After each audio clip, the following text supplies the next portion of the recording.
Welcome to the Emotional Balance Sheet, the go-to podcast for parents with multiple kids, especially those with twins, triplets, or more, who are navigating the maze of modern family life and personal finance. Whether you're overwhelmed by education or retirement planning, parenting dilemmas, career transitions, or trying to define your purpose and plan, we're here to guide you with empathy, encouragement, and expertise. Hosted by Paul Fenner, founder of Tama Capital, a certified financial planner and parent to 4 kids, including a set of triplets. Our podcast is your ally in the quest for financial peace of mind, proving that money matters, but family comes first. Subscribe now and join our community of empowered parents at tamacapital.com. This podcast is for informational purposes only and should not be relied upon for investment decisions. Clients of Tama may retain positions in the securities discussed in this podcast. What does comprehensive financial planning even mean? At Tama Capital, it means a family office where lifestyle planning such as retirement, college, portfolio management, and tax prep and planning are all under one umbrella. But it goes beyond numbers. We focus as much on the emotional side of financial planning as we do on the financial side. We get you. We understand your challenges of building a family, business or career, and a healthy life. We are devoted to wealth planning for families like yours because we are you. Learn how our family can help your family by visiting tamacapital.com. Hi, and welcome back. The idea I want to talk about this week is that pessimism always sounds smarter than optimism, because optimism sounds like a sales pitch, while pessimism sounds like someone trying to help you. And that's exactly why pessimism sounds so seductive. And the more I sit with this idea and concept, the more I realize it touches almost every financial conversation I have with families, especially today. Last year, I had a call with a couple. I'll call them Mark and Sarah.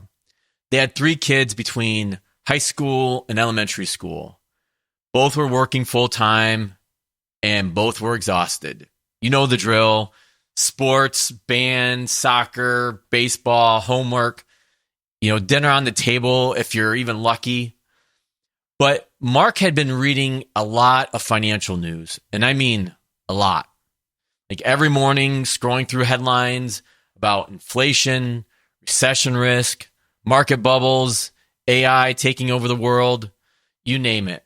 By the time he got to our call, he was convinced that they needed to pull everything out of the market and sit in cash. And the one thing that he said to me was like, Paul, I'm just trying to protect my family. And the thing is, there's nothing wrong with that. He wasn't wrong to be concerned.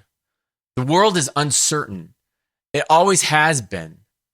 But I think Mark had fallen into this trap that catches a lot of smart people off guard. And he had mistaken pessimism for prudence.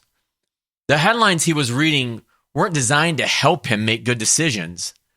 They were designed to get clicks. And fear gets clicks.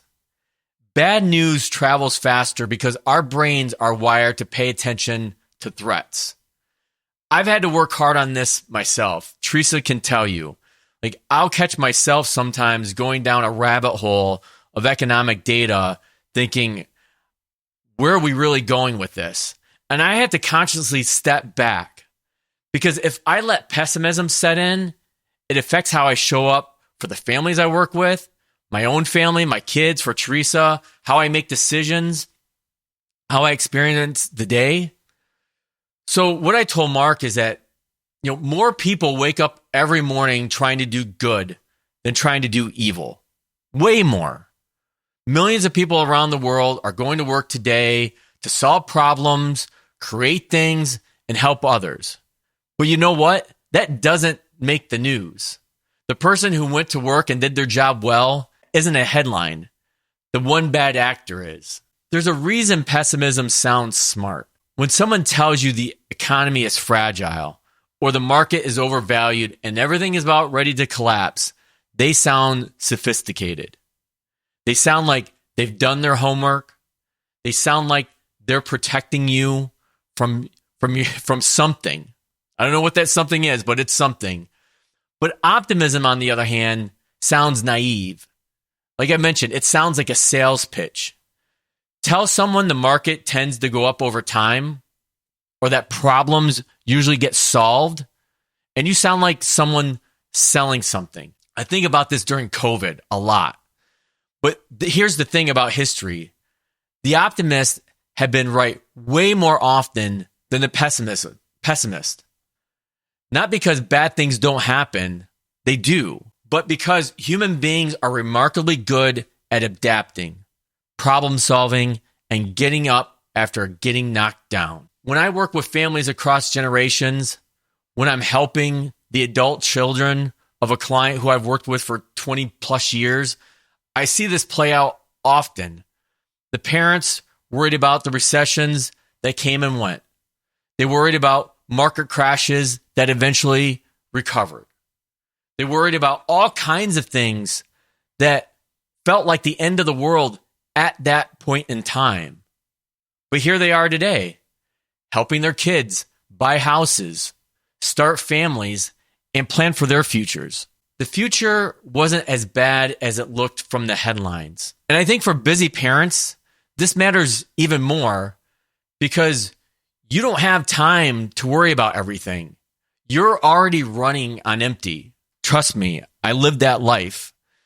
The last thing you need is a constant stream of pessimistic noise banging on you and making you second guess every financial decision. So here's one thing that I'd like you to try this week. I think it's small and doable. And it's to notice where your pessimism is coming from. When you catch yourself feeling anxious about money or the economy or the future, ask yourself, did I form this opinion from careful thought, or did I absorb it from a headline? Just notice. You don't have to fix anything, but if you notice something high anxiety, maybe that's not the source you want. Because a lot of times we're walking around with borrowed fear. Fear we picked up from somebody else who is trying to get our attention. And when you realize that, you can begin to start letting go of it. Remember, pessimism sounds smart, but optimism builds wealth and builds lives. Don't let the noise drown out what you actually know to be true. So if this conversation resonated with you, I'd ask you, don't let the fear prevent you from sharing it, especially with other busy parents. Now that you've made it to the end of another great conversation, are you looking for more?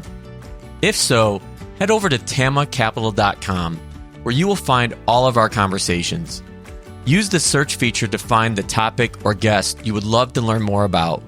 Also, don't forget to make someone else's day by sharing our show. Thank you so much, and we'll see you next time.